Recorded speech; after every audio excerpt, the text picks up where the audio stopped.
लोकसभा चुनाव के बाद संसद का सत्र शुरू हुआ, यानी कि 24 जून को ये सत्र शुरू हुआ और 25 जून आज सत्र का दूसरा दिन था। लेकिन स्पीकर पद को लेकर संसद में हंगामा हो गया। बता दें कि सरकार फिर से ओम बिरला को स्पीकर पद देना चाहती है, जिसके लिए उन्होंने विपक्ष का समर्थन मांगा था।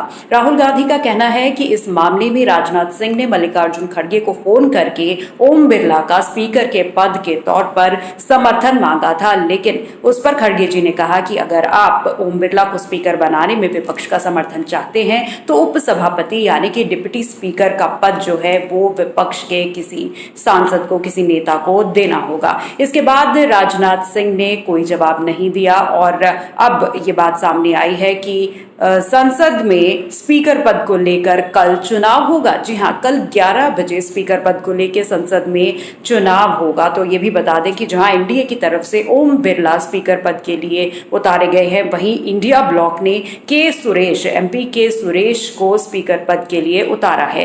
हालांकि राहुल गांधी ने यह भी कहा था कि अगर इस बात पर सहमति बन जाती कि डिप्टी स्पीकर जो है वो विपक्ष के तौर पर रहेगा, विपक्ष की तरफ से रहेगा, तो इन चुनावों की नौबत नहीं आती। लेकिन सरकार ने उनकी बात नहीं मानी। राजनाथ सिंह ने दोबारा मल्लिकार्जुन खड़गे को फोन नहीं किया। तो इसी वजह से विपक्ष का भी ये कहना है कि वो भी इस बार स्पीकर पद के लिए अपना उम्मीदवार उतारेंगे। तो ये पहली बार हो रहा है भारत के संसद के इतिहास में कि आजादी के बाद स्पीकर पद के लिए चुनाव करवाए जाएंगे। तो कल सुबह 11 बजे स्पीकर पद के लिए चुनाव है और वोटिंग करवाई जाएगी। बता दें कि अगर ओम बिरला जीतते हैं तो वो संसद में बीजेपी की तरफ से दोबारा एमपी बनने वाले पहले सांसद होंगे। जी हां, और ये भी बता दें कि अखिलेश यादव ने भी इस बात का समर्थन किया है कि अगर सरकार अपना स्पीकर बनाना चाहती है और इसमें विपक्ष का समर्थन चाहती है तो उपसभापति यानी कि डिप्टी स्पीकर के पद पर उन्हें विपक्ष के किसी नेता को मौका देना चाहिए था।